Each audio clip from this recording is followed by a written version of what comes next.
Okay, let's get started. Okay, so today we're going to be, boys, we're doing stuff here. Today we're going to be talking about infection prevention and behavioral interventions. So I really liked this chapter. I thought that it was very interesting. I was looking at it obviously from an infection prevention standpoint, but I was also looking at it from like a personal standpoint. Learning about the different theories and, trying to basically get a better understanding of this specific topic. I really, really enjoyed it. Okay. So management and communication has all of these chapters. And something that's very interesting is that this chapter, so management or this competency, management and communication, overlaps with education and training. So I think these are probably two of the areas where there's still a little bit of improvement that you can make before you sign up for before you take your test this month. Because I know with previous exams that we've gone over, education and training was one of the big ones, and also chapter 13 with statistics. But we're going to talk about chapter 5, infection prevention and behavioral interventions. Have you read this chapter, Casey? It's been a minute, but I have. You have? Okay, good. I don't know if I remember any of it. That's okay. When I prepared for the exam, I felt like I read so much of the first book, the blue book. Obviously, you have access to the online version, but I really felt like the blue book has a lot of the content that's on the exam. And it's interesting because literally every single one of these chapters went, up to 18, all of these are in that first section of the book. And I can just remember the last week before my test. First of all, I took off my last week before really my test. Yes.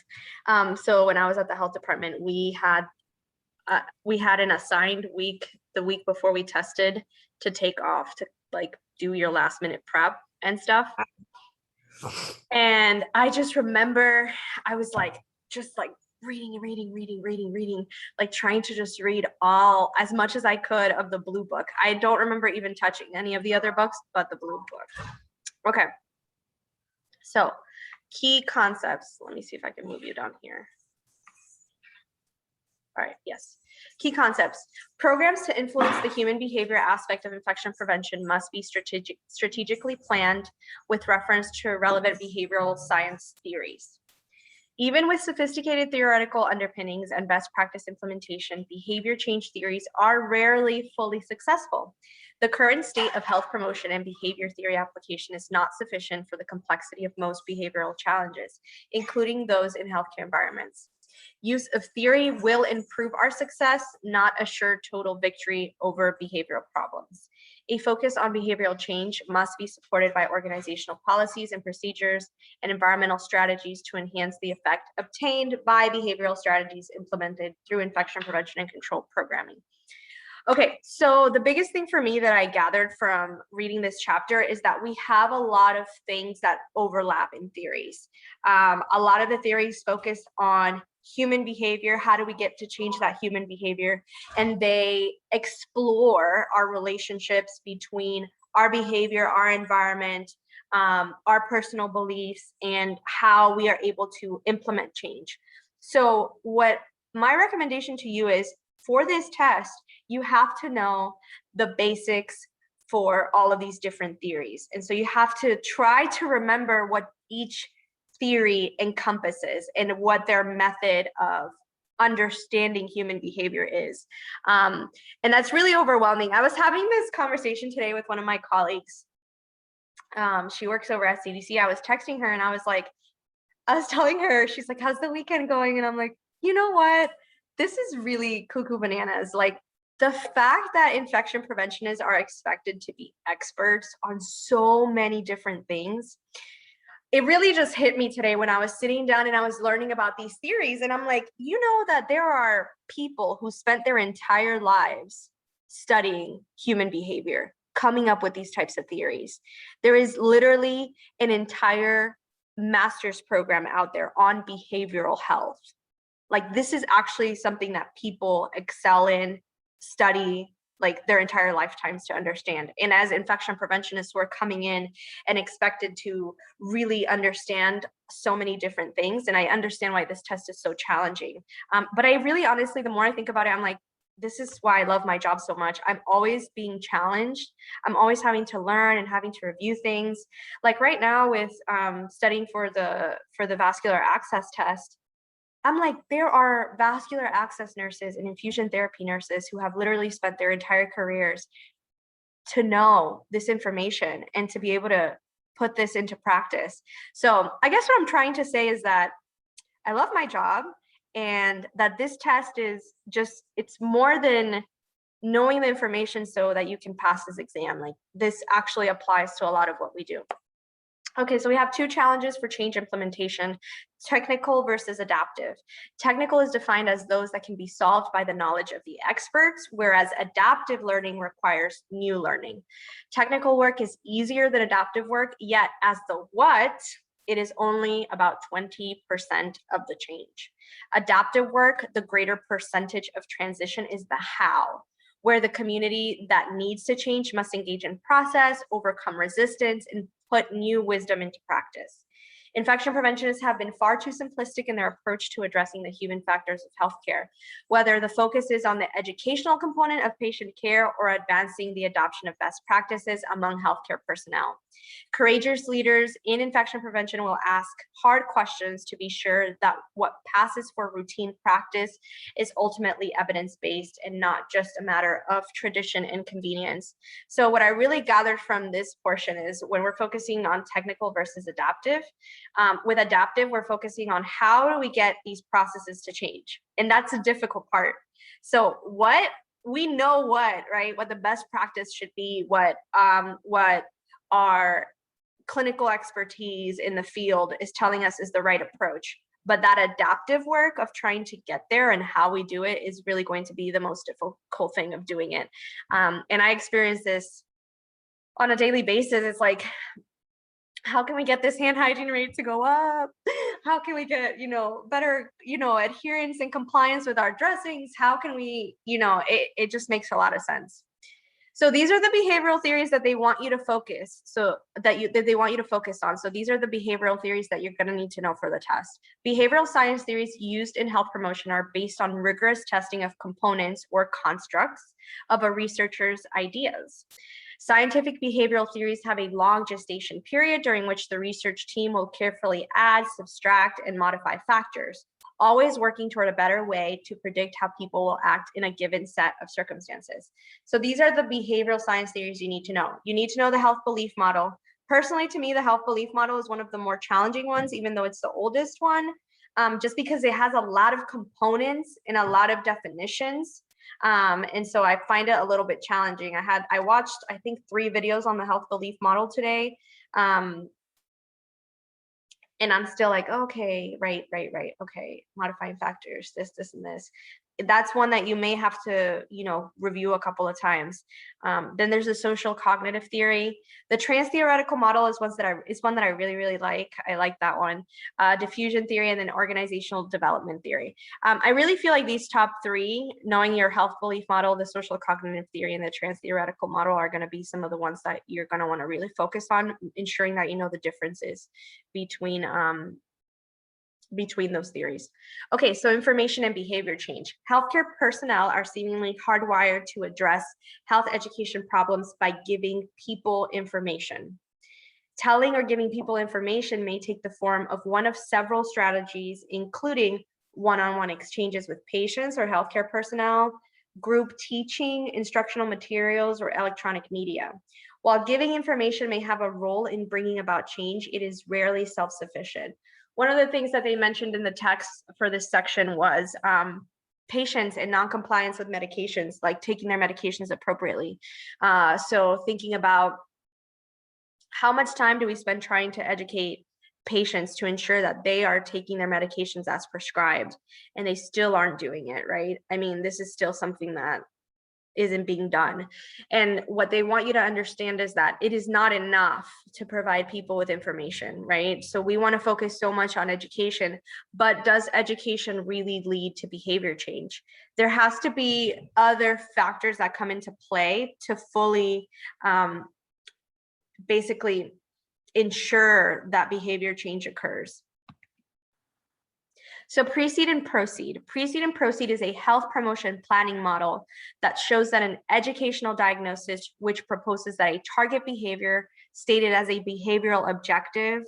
So behavioral objective could be like, for example, people taking their medications as prescribed, ensuring that we're performing hand hygiene appropriately, may be changed by factors sorted into 3 categories, which is predisposing, enabling, and reinforcing. So these are the 3 categories that you want to associate with precede and proceed. So predisposing factors are ones that will motivate people to make a change. So what would that be? Examples include factual information, supportive attitudes and beliefs, and personal values, right? So we're giving them that information, that education, support, and ensuring that it's part of their personal values. Although they do state that it's very difficult to ensure to change people's personal values. A lot of that ties into that specific person themselves, but we can still focus on providing them with that information and supportive attitudes and beliefs. Once people are motivated to begin the change process, enabling factors will capture their capacity to change. So for enabling factors, these are the 2 main questions that you want to focus on. Do they have the necessary skills and capability? And 2, do they have the necessary resources? So one of the things that I like to think about is, for example, dressing changes. Do they have the necessary skills and capabilities? So do these people have they done the training? Have they been checked off? And then do they have the necessary resources? Have we ensured that these central line dressing kits are available on their unit so that it's something that is not going to cause an issue for them, right? So that's important. And then reinforcing factors occur after the target behavior has been initiated and thereby determines whether it will continue. And so those reinforcing factors it's basically what it means. It's you're reinforcing that behavior, ensuring that it continues. And they focus a lot on that. You know, in this chapter, they talk a lot about the importance of encouragement and reinforcement. You know, encouraging staff to ensure that they're doing the right thing, reinforcing those good behaviors, and how that can lead to good outcomes. So this is an example of educational diagnosis of a behavioral target. So the target is 80% of outpatients will take their antibiotics correctly and for the entire course of the prescribed regimen. So predisposing factors, patients will be able to summarize the benefits of taking antibiotics correctly and the hazards of failing to take them correctly. Patients will believe that their medication compliance will have major impact on their recovery. Nursing staff will know the consequences of exposure to common HAIs. Enabling factors. Patients have the skill and the confidence to take their antibiotics correctly, right? It's great if you have the skills and the ability to do it, but then resources. Are patients able to fill their prescriptions? This is part of enabling factors. Patients are able to fill the prescription or otherwise obtain their antibiotic medications. Workers in clinical areas have easy access to sinks with antimicrobial soap and hot water. And then reinforcing factors. Patients' medication taking will be encouraged and supported by spouse or other family members. Drug choice and dosage will be carefully monitored by the clinician to minimize side effects that will discourage compliance with the treatment plan. And then clinical staff members are rewarded when observed washing hands coming out of a patient room. Okay, so this is basically one of their examples for the precede and proceed. Okay, so let's do a concept check. Which of the following would be an enabling factor to increase hand hygiene compliance with staff in the intensive care unit? A, easy access to hand sanitizer, sinks, and soap.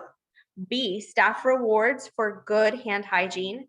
C, staff knowledge of contact transmission of infections. And D, counseling for staff members who are observed not performing hand hygiene. A. And why do you think it's A? Because enabling means, can they do it?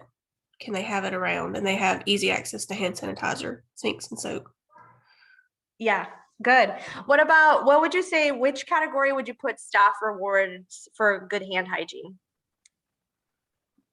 In the proceed. It was in that last one, which reinforcing factors. Good. Staff knowledge of contact transmission of infections. Where would that one go?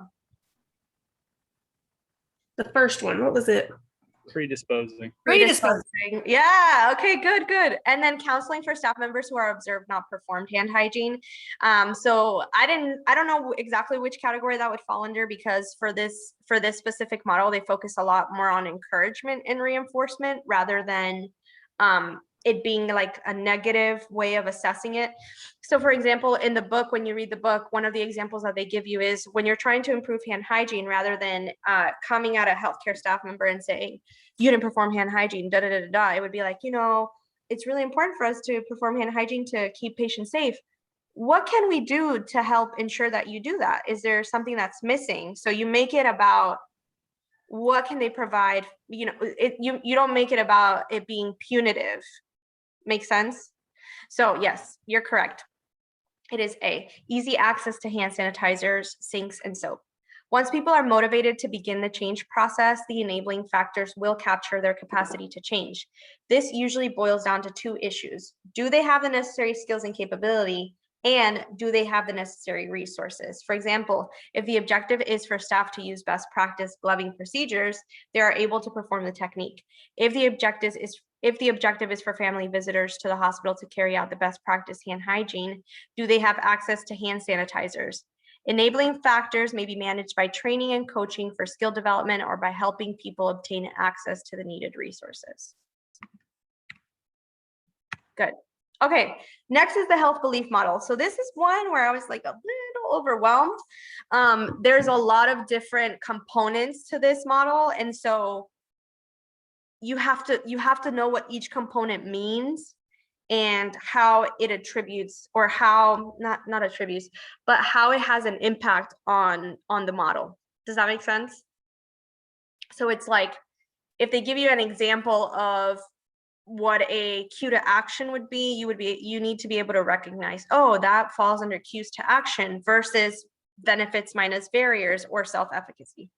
Okay, so the health belief model is the oldest theory specifically developed to understand and predict health-associated behavior. This is done by focusing on the attitudes and beliefs of individuals. The model was developed in response to the failure of a free tuberculosis health screening program in the 1950s. So they were trying to understand why they were having such low rates of compliance with TB screenings when they had actually been able to move some clinics out into neighborhoods that needed, or where TB was prevalent. So it's pretty interesting. I watched a couple of videos and I like this one the best. So let's watch this one.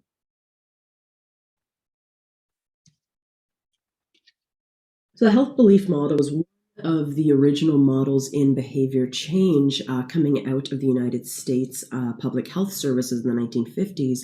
And this model really tried to kind of reconcile, people know what they should be doing to be healthy, but they're not doing it. Why is that?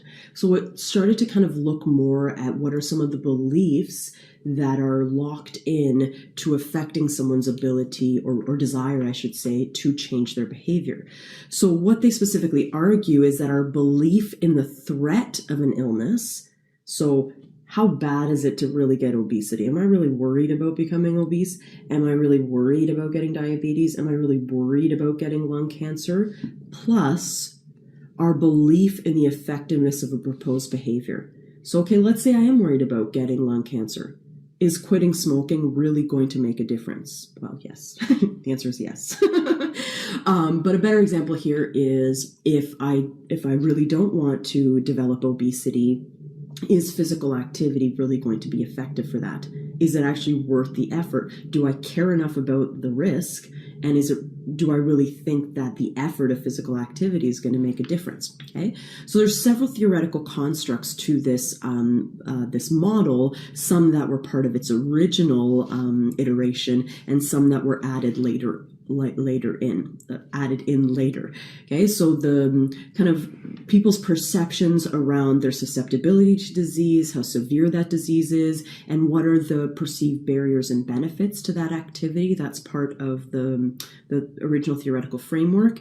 And then certain modifying variables like demographics or race or health inequities, those can play in. Plus, is there any like cue to action? Like, is there something else like sparking me to do this as well? And of course, self-efficacy too.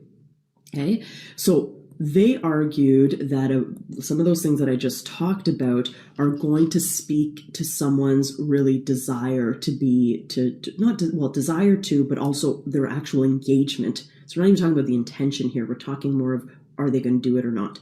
Right. So they argued that, like I said, how susceptible people feel that they actually are to that disease.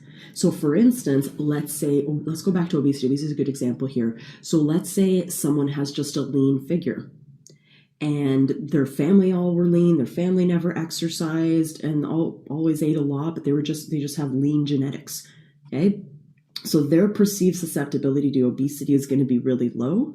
So if you're trying to motivate them to exercise, and they're like, but by saying like, oh, it'll reduce your risk of obesity, that's not going to do anything for them because they're like, but I'm not going to get it anyway. Right. So it depends on how much they believe that they could actually develop that. And do they think it's a big deal if they do get it? Right. Some people are like, well, if I get diabetes, there's drugs for that. If I get cardiovascular disease, or by the time I get cancer, there'll be a cure for it. There's people that believe these things. Right. So we have to be aware of that. And of course, their perceived benefits and barriers. And things like their psychology, their demographics, these are all these modifying variables that can affect their motivation and can affect all these other things we just talked about as well. When it comes to cue to action, this might be something that actually like bypasses all the rest. So for instance, if someone maybe doesn't really care to exercise for anything else, but like all their friends have started exercising and, it's become a cool thing to do with their friend group, that is a cue to action. And I don't even have to worry about any of these other things because I kind of bypass that with a cue to action. Okay. So again, this is one of those other behavior change theories that looks at some of the reasons why people don't change. Okay. And again, as health promoters, we might want to look at that. Right. So again, if we're motivating people as far as like, okay, if you do this, you're not going to get a disease, we might have to think about like, do they care? Do they actually think that engaging in this behavior is going to make a difference? Right? Or maybe we have to use another behavior change model with them. So we'll look at another one, the Transtheoretical Model of Change, in the next module. I think she did a great job at explaining the health belief model. This is another video that I watched. This one's a bit longer, so we're not going to watch this one. But this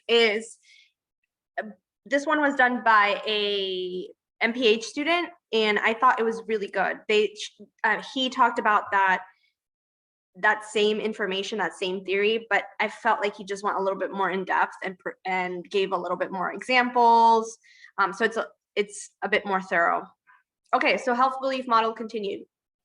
The health belief model starts with the nature of beliefs in a target group regarding how serious a disease or health problem is and how likely they are to get the disease. So that same perceived susceptibility, when she was mentioning in the video, like, well, do they even care? Because if they don't care, so if that perceived threat is not there, we're already fighting an uphill battle. Like, if they don't care, it's kind of like with COVID a bit, where you're running into some healthcare staff members, right? So when we're looking at this health belief model and we're talking about trying to ensure we're doing universal eye protection, we have some people who perceive susceptibility, perceive threat. It's not there. It's just they don't care. It's not a big issue to them. They don't see it as a threat. Some of our staff members have already had it. Some people don't think it's that big of a deal to ensure you're wearing eye protection. So it's actually really interesting because as I was studying for this, I had all of these different things that we've been trying to work on running through my head. And I'm like, oh, well, yeah, okay. Maybe this isn't the right theory to use for that because that threat isn't there. Modifying factors. So these have limited practical value. However, these factors play a role in understanding the target group's learning needs and might have an impact on the design of interventions. Modifying factors include age group, gender, race, and ethnic group, socioeconomic status, rural or urban residence, religious affiliation, and so forth. So all of these modifying factors are really important things. One of the key things that they mentioned when you're trying to implement a health belief model is you have to know your target audience. You have to know that population that you're going to be studying, where you're trying to implement this change, because all of these modifying factors can have a huge impact on whether or not a group is willing to change. Cues to action are communication messages or events that create heightened awareness regarding the need to respond in some way. Examples include checkup reminder cards received from the dentist, a caution or danger sign in the vicinity of some threat, and a serious and sudden life-threatening medical problem in a family member. It's funny, when I was reading cues to action, I was thinking of Charles and I in the office, because I recently bought this massive water bottle that's like a gallon water bottle, and we've been talking about water consumption, and it almost felt like, okay, well, we're trying to tackle this whole drinking water thing. And his wife was in our group text, and she's like, how's your water going? Like, how's your water intake going? And she sent a picture of her water bottle. So all of, it's interesting. All of these different portions of a health belief model, they make a lot of sense.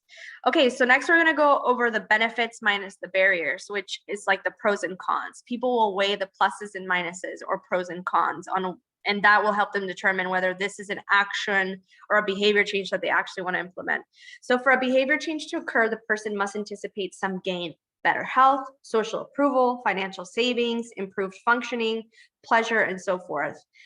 Gains are balanced against barriers, factors that make the change difficult, or aversive consequences. Examples of barriers include participation made difficult by lack of childcare, ease of washing or disinfecting hands, expense of the kids that include all supplies for line insertion or maintenance, weight gain because of quitting smoking, and the perceived relatively high cost of eating healthy foods compared to junk food. So self-efficacy. Self-efficacy is the person's confidence in their ability to change and to sustain it long term. An example of self-efficacy problem is the hopelessness seen in many dieters who have failed on a long list of diets. They begin to feel they cannot be successful. An example more pertinent to this discussion is the confidence among nursing staff that with all the stresses, time demands, and organizational chaos sometimes found in busy clinical units, they are able to follow best practice hand hygiene of 100% of the time. Promotion of self-efficacy comes by training and coaching in techniques, by providing supportive environments, and by periodic reinforcements. So you should kind of see some themes here when it comes to behavior change and to some of these theories. They're focusing a lot on reinforcement, on encouragement. They want to look at the positive, the positive things, people who are doing things in a positive way. And then I found this and I thought this was really helpful. So self-efficacy judgments, there's physiological feedback like your emotional status, verbal persuasion, coaching and feedback, vicarious experiences like modeling by others, and then performance outcomes, past experiences. So performance outcomes would be like the second bullet point, where many dieters who have failed on a long list of diets begin to feel they cannot be successful. I saw so much of myself in some of these theories, just because this year I have really gotten my life together a bit when it comes to trying to exercise and trying to eat better.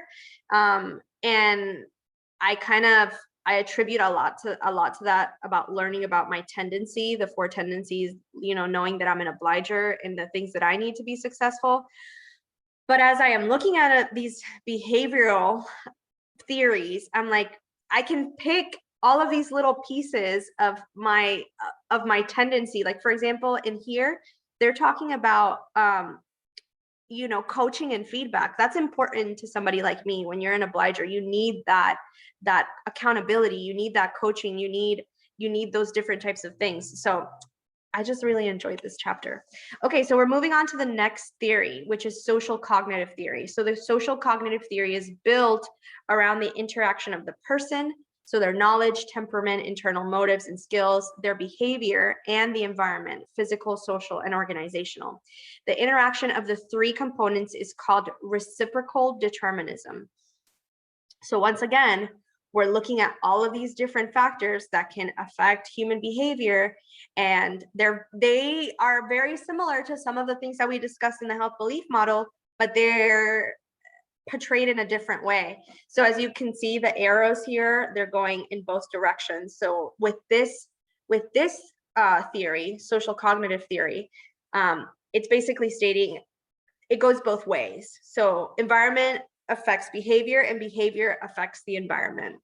Like they all connect, it's all connected. They affect one another, so it's all important. It should be noted that the factors are linked, not in a one-way cycle, but in a way where each influences the other. In other words, while it is intuitive that environment will influence behavior, the model asserts that behavior also exerts an influence on the environment. So when I was thinking about the social cognitive theory today, I was focusing a lot on my intensive care unit and some of the attention that we've been paying to central lines and some of the expectations that we've been setting for central lines. And it's interesting because I've seen behavior changes with our central lines in the intensive care unit. And I've also seen changes related to that environment of where that is now an expectation. So yeah, it's a lot. It all ties together. Social cognitive theory and infection prevention. A person's motivations, knowledge gaps, attitudes, and skill level must be addressed. This should be done in a multiphasic way, using varied methods in different places and times over a term long enough to provide repeated reinforcement. It will be equally important to provide an environment supportive of change. This would include such things as peer supports, prompts from patients to professionals, role modeling by leaders in the healthcare environment, compliance incentives, and organizational provisions to facilitate and practice behavior. So again, Albert Bandura's theory of social cognitive theory, and here it is again. Remember, it's there twice so that you can remember how they all go together. Okay. This is another video on social cognitive theory. We're not going to go through it, but it's a good video. Okay, this one we are going to watch. This is on the Transtheoretical Model. This evaluation will provide an introduction to the role of the Transtheoretical Model of behavior change in relation to exercise. As a scientific community, we are often interested in the process that leads people to begin to engage in and then maintain healthy exercise behaviors. The Transtheoretical Model helps us to understand the different stages in this process, from not being ready to change, through to contemplation, i.e. thinking about change, and then maintenance, or persisting with the behaviour. As we go through the presentation together, we will explore the 5 different stages of change and relate each stage to a real-world example. Following this, you will be asked to reflect on different scenarios and explain how these might relate to different stages in the model. The Transtheoretical Model acknowledges that the stages of behaviour change are unlikely to be linear, and more likely to be cyclical, due to the fact that people often do not succeed in maintaining changes in their lifestyle. We like to think of this as a journey, and different roads can take you to different places, back to where you came from, or onto somewhere new. As we go through, we will discuss the 5 stages of the Transtheoretical Model. These are labelled as Pre-Contemplation, Contemplation, Preparation, Action, and Maintenance. When a person is at the stage of pre-contemplation, they are considered to be not ready. Individuals at this stage are unlikely to engage in the healthy behaviour in the near future, which could be up to around 6 months. At this point in time, individuals are really encouraged to think about the positives and negatives of their current behaviour and why engaging in more healthy behaviour could be adaptive for themselves and others. At this stage, a person might be down about their inability to change or be defensive when encouraged to adopt new behaviours. They are really not prepared to change their lifestyle. As an individual moves from pre-contemplation to contemplation, they are said to be getting ready. At the contemplation stage, a person has the intention to where I'm engage at. in the healthy behaviour within the next few months, but could remain in this stage for up to 2 years. People at this stage appreciate the positives of changing their behaviour. However, they may still try to avoid action and continue to put the behaviour off. At this point in time, others can help the individual by reducing the negatives associated with the behaviour change. Someone in the contemplation stage might have a thought about adopting a particular behaviour, maybe taking up a new sport or exercise, but are unlikely to act on that thought. At this point, the person is beginning to think about changing their behaviour. Following contemplation comes preparation. In the preparation stage, an individual is ready to engage in action within the next 30 days. At this stage, a person takes gradual steps that will help make the behaviour part of their everyday life. No, I think this. In this stage, it is possible that a person is doing a small amount of exercise, but not quite enough to produce major benefits. An example might be to tell family and friends that they want to change their behaviour. At this stage, a key concern is regarding the individual's competence to do the behaviour and whether they are likely to fail. Being prepared and having a plan of action will help an individual to keep progressing. We might liken this to doing a warm-up before gradually easing ourselves into an activity. We are now at the point where action can be initiated. This is the 4th stage in the Transtheoretical Model, and it can often take some time to get to this point. People in the action phase have initiated behaviour change within the last few months and need to keep working hard to keep the healthy behaviour as part of their life. Strengthening a person's commitment to the behaviour will help to stop the person slipping back down through the stages. At this point, it is valuable to learn techniques that can improve commitment, such as acknowledging the steps they have taken and avoiding people who might encourage more unhealthy behaviour. At this stage, our runner is doing well, but could quite easily relapse and begin walking again. Dr. Gallo in this stage, bring you down the hill. Processes at play, and it is a challenge to maintain the healthy behaviour. The final stage in the Transtheoretical Model is maintenance. People who progress to the maintenance stage have changed their behaviour several months ago. These individuals are encouraged to share their experiences and seek support from other people who behave in healthy ways. At this point in the model, it is important to have an awareness of potential situations that might cause the individual to slip back into more unhealthy patterns of behaviour. For our runner, it is important to challenge themselves, but also to be able to overcome potential barriers. When facing a big obstacle, such as a hill, the self-efficacy or competence to know that they can make it to the top will encourage them to continue with the behaviour. As we develop the Transtheoretical Model further, there are some key processes in operation that enable an individual to transfer between stages. One key factor in whether a person changes their behaviour and makes progress is decisional balance. This relates to whether the positives outweigh the negatives of doing the behaviour. A second process is self-efficacy. If a person feels competent and able to effectively change and adhere to the healthy behaviour, then they are more likely to do so. In addition, researchers have identified 10 processes of change, which make progress more likely. This presentation served to provide you with an introduction to the Transtheoretical Model and... Okay, so is it starting to click a little bit how these theories cover very similar things, but it looks at how that change and that action or behavior takes place in different ways?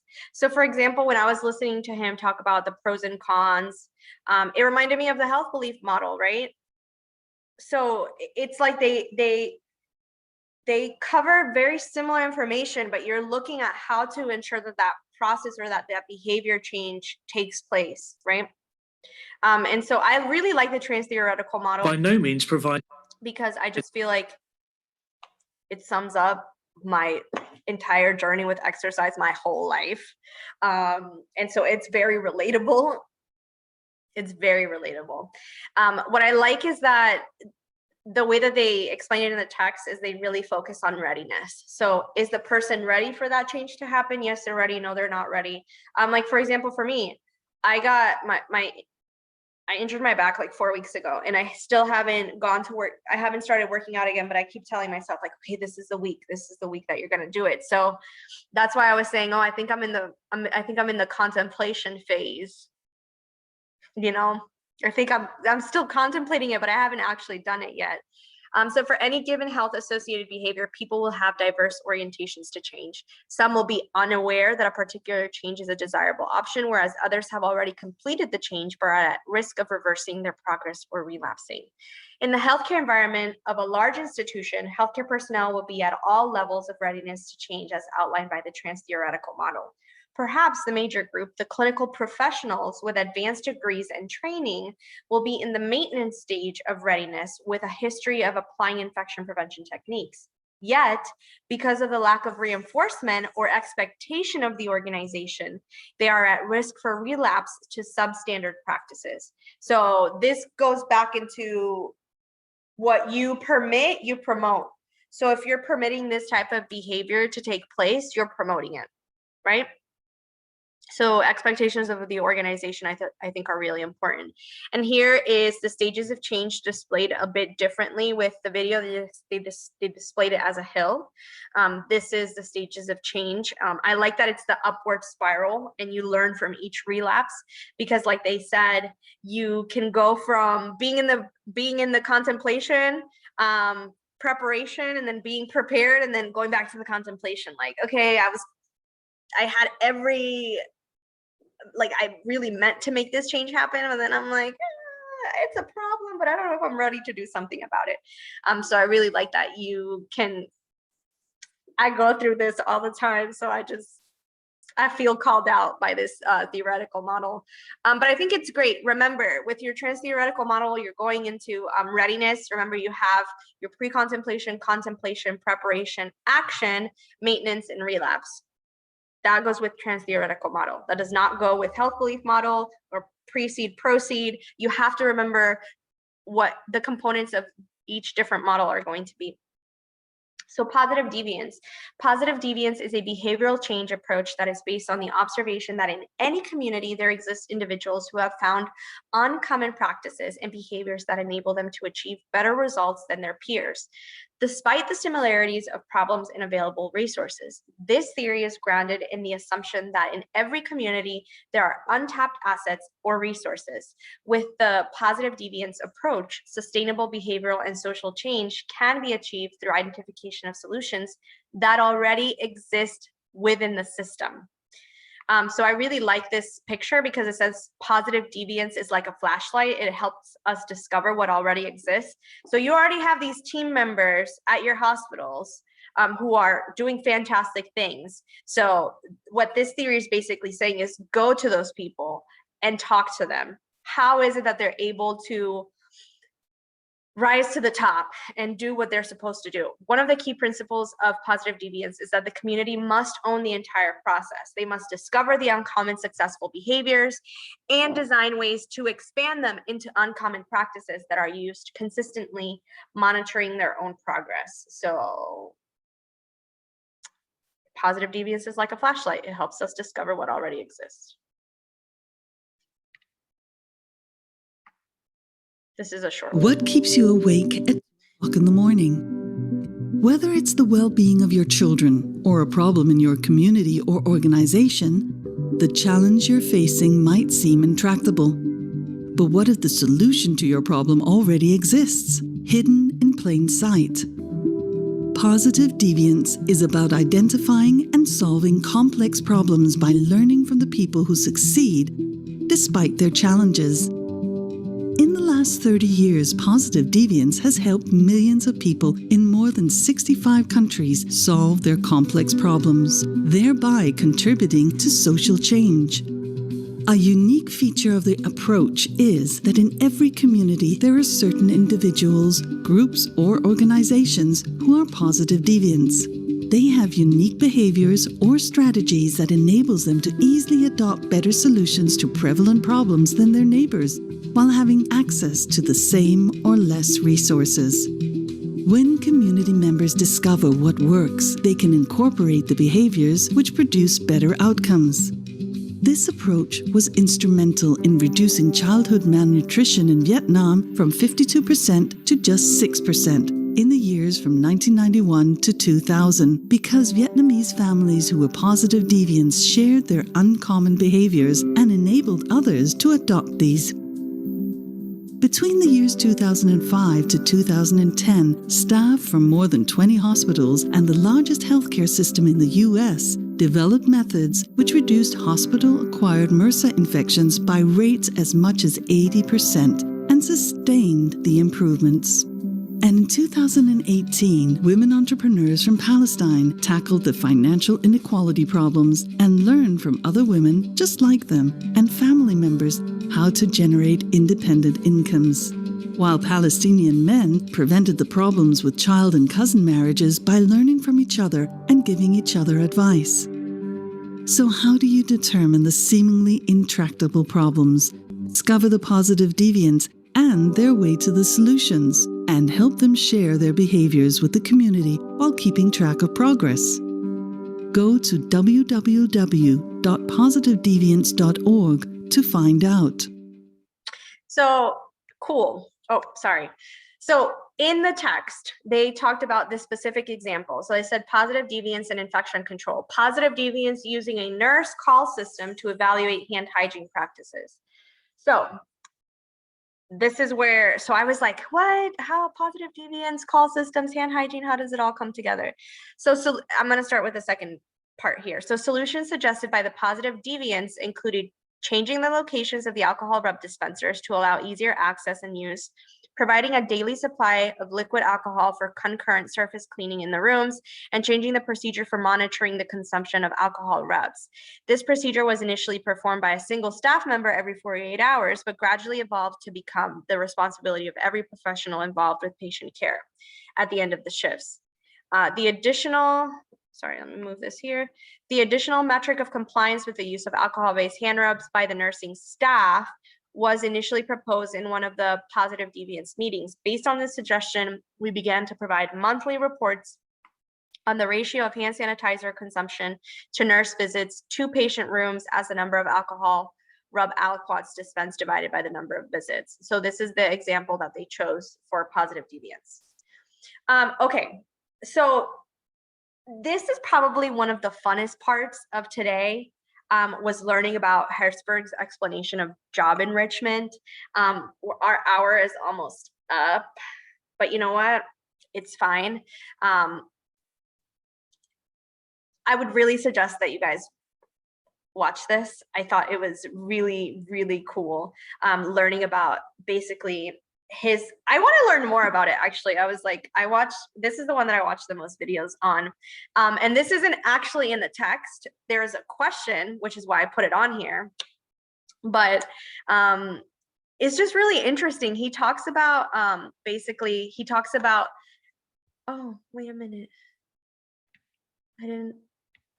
Where's his slide? I must have deleted it. Oh, here it is. Hezberg's Motivators and Hygiene Factors. So what do people want from their jobs? Do they just want a higher salary, or do they want security, good relationships with coworkers, opportunities for growth and advancement, or something else altogether? The psychologist Frederick Herzberg asked the same question in the 1950s and 60s as a means of understanding employee satisfaction. He set out to determine the effects of attitude on motivation by asking people to describe situations where they felt really good. So to create satisfaction, Harrisburg says you need to address the motivating factors associated with work. He called this job enrichment. His premise was that every job should be examined to determine how it could be made better and more satisfying to the person doing the work. Things to consider include providing opportunities for achievement, recognizing people's contributions, creating work that is rewarding and that matches people's skills and abilities, giving as much responsibility to the team member as possible, providing opportunities to advance in the company through internal promotions, and offering training and development opportunities so that people can pursue the positions that they want within the company. Just really cool. He's basically talking about the two things, or it's two factors which basically attribute to job satisfaction. I highly recommend you guys watch this when you can. It's good stuff. Behavioral theories and enhancing program planning. So this is like kind of a summary of how you can use behavioral theories to enhance your program planning as an infection preventionist. So 1, include representatives of the target group into your planning. So if you're wanting to implement some sort of intervention with EVS, include them in the planning for what that intervention will look like. Not only does this promote ownership and responsibility, but it can also provide insight into what might be a more effective educational strategy. 2, if the target group has a lot of cultural diversity, it will be important to secure planning input from groups not in the cultural mainstream of that target group. 3, repetition of concepts over time and with various instructional or communication tools will enhance learning. 4, as much as possible, employ active learning strategies as opposed to just relying on passive one-way dissemination of information. This is chapter 3 will tie a lot into both sections of this exam. So the education and training and management and communication, you have to read chapter 3. You have to know chapter 3. There's a lot of really important information. And this right here, this that they're touching on, passive versus active way of learning, that's all in chapter 3, where they literally have your pyramid that really highlights what the different types of learning are. You have to know that for the test. Chapter 3 is very important for the test. It will hit both education and learning and management and communication. So encouragement and recognition of mastery enhanced learning. Learners need to know that they understand, are meeting expectations, and have strengthened their competency. And then 6, multisensory learning is more effective in developing instructional and communication strategies. Try to use visual, auditory, and as appropriate, the senses of taste, touch, and smell. So conclusions, the lessons for IPs is that they should work with frontline staff to improve infection prevention practices through application of theory-based tools and processes to create sustainable change. They must also build environmental strategies to make best practices easier to do.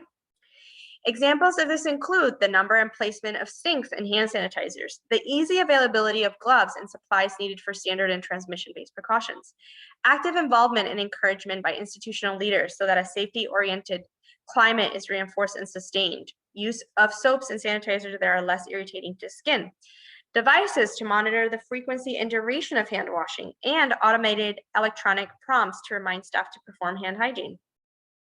This combination of theory-based education, communications, and environmental approaches, including both physical and organizational circumstances, will greatly enhance the success of infection prevention processes reliant on behavioral change or behavior change. Okay, so here are our questions. So question 1, many infection prevention educational programs address behavioral change. To achieve sustainable success following initial training, the IP must focus on which aspect of behavior? A, avoidance of behavior change, B, repetition and reinforcement, C, need for approval and recognition, or D, critical thinking and judgment.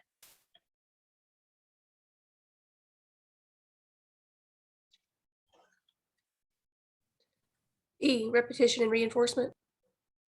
Charles, you agree? Okay.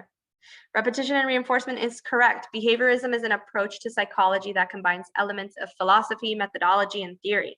Behaviorism focuses on one particular view of learning, a change in external behavior achieved through a large amount of repetition of desired actions, the reward of good habits, and the discouragement of bad habits. All right, question 2.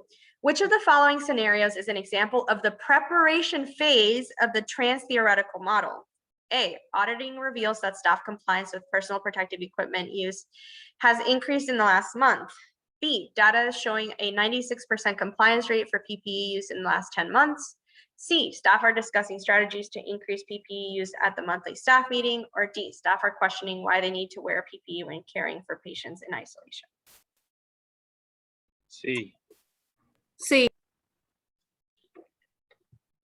Good job. Good job.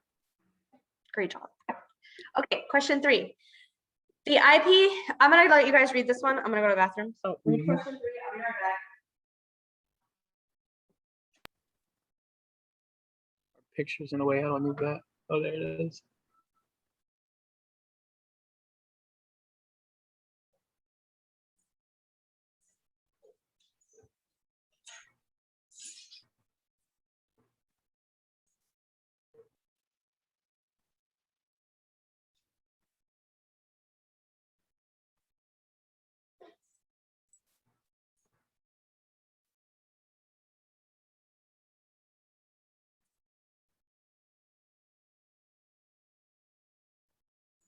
Is it B?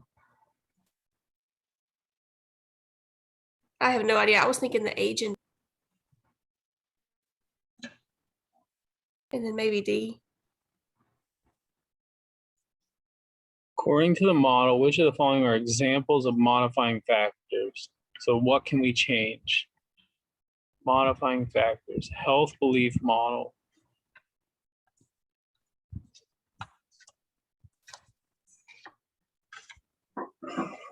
So what can we change? We can't change age and gender, right?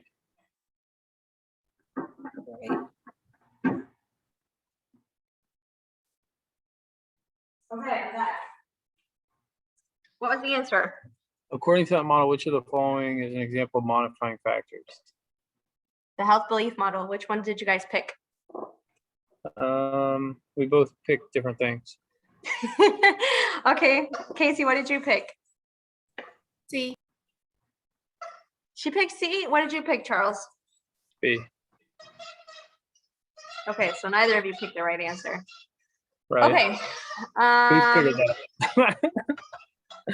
Okay. How about hold on, Salty. go back to it. Let's break it down.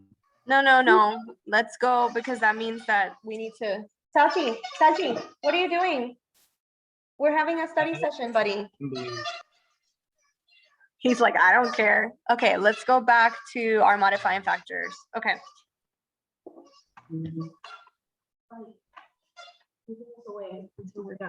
Okay. Target groups learning needs. So modifying factors have limited practical value. However, these factors play a role in understanding the target group's learning needs and might have It an was A. impact. Yes, I talked her out of it. It was A. that's what she had picked first. I talked her out of it. She was right. Casey, don't listen to him anymore. Never again. Never She was again. teetering between like A and C, and I talked her out of A. So it's my bad. So modifying factors include age group, gender, race, and ethnic group, socioeconomic status, rural or urban residence, religious affiliation, and so forth. So let's go back to the question. I'm pretty sure it was 3. Yes. So the right answer is A, the ages and genders of the people for whom the intervention is being designed. Okay. So that's a modifying factor. So do you see how they are basically testing you on whether or not you know the different portions of each theory are? Yeah. Like they want to make sure that you understand the theories, but not just that you understand them, but that you actually know what does each stage of the theory mean, or what does each portion of the theory mean, like with the health belief model. Do you know the different components of the health belief model with the Transtheoretical Model? Do you know the difference between pre-contemplation and contemplation? So it goes beyond just knowing, oh, I know for this theory this is what it is, and then for this theory is what it is. Like you actually have to know a bit more. All right. No problem. Charles is like, no problem. I'll become a behavioral health expert. Don't worry about it. Okay, question 4. The IP is helping to develop a large-scale project to address surgical site infections. Which of the following tools will the IP utilize that help secure expert judgment prior to launching the project? Delphi technique is A, B is peer review, C is Fisher exact test, D is meta-analysis.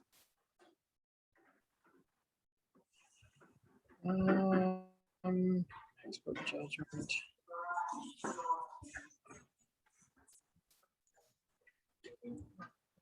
Which of the following?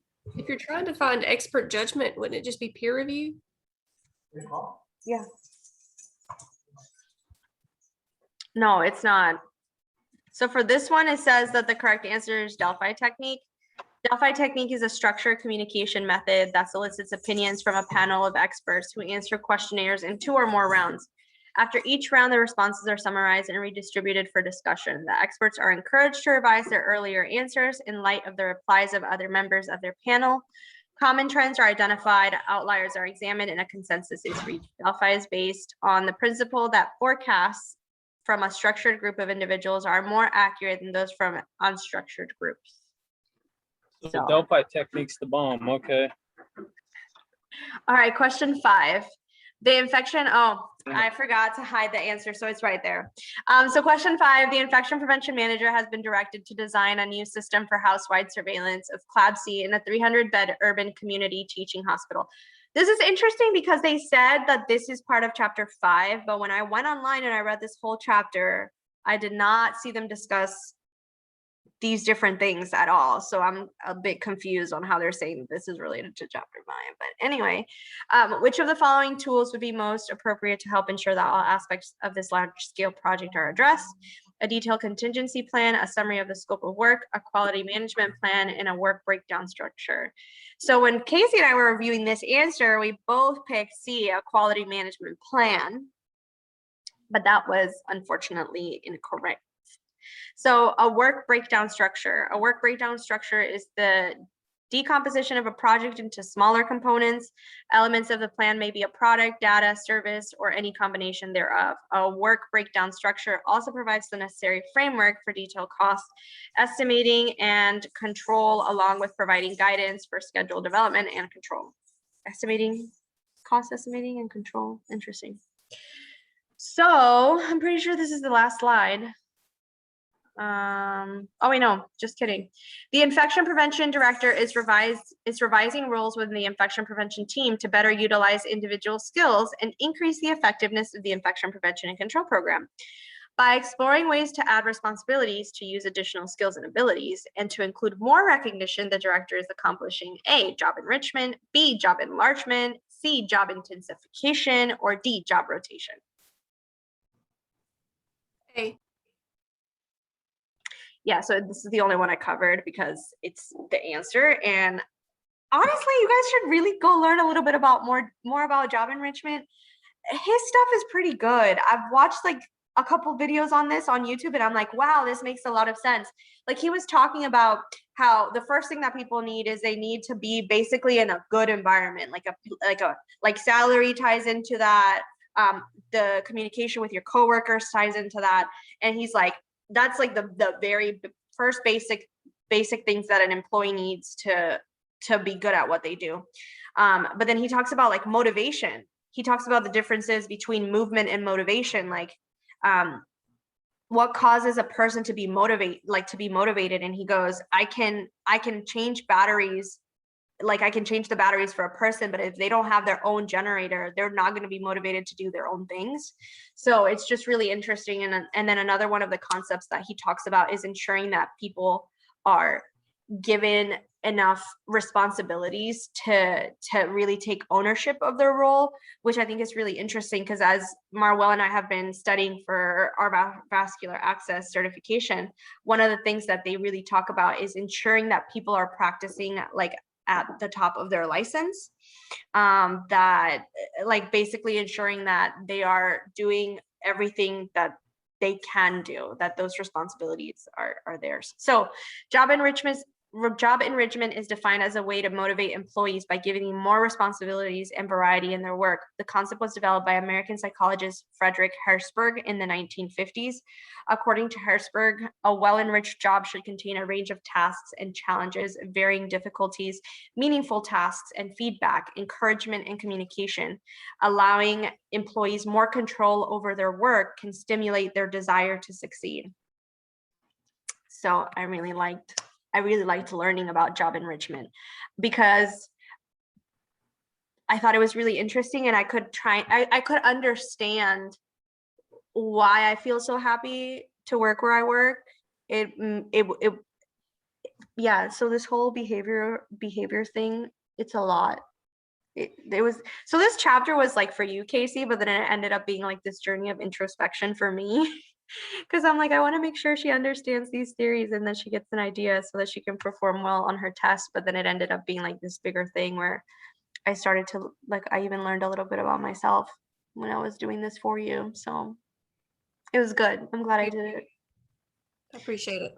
Yeah. So does this help a little bit? Did this help you go over some of these theories and maybe some of the concepts that are going to be on the test? Do you feel like things are okay? They're clicking a little bit more when it comes to this.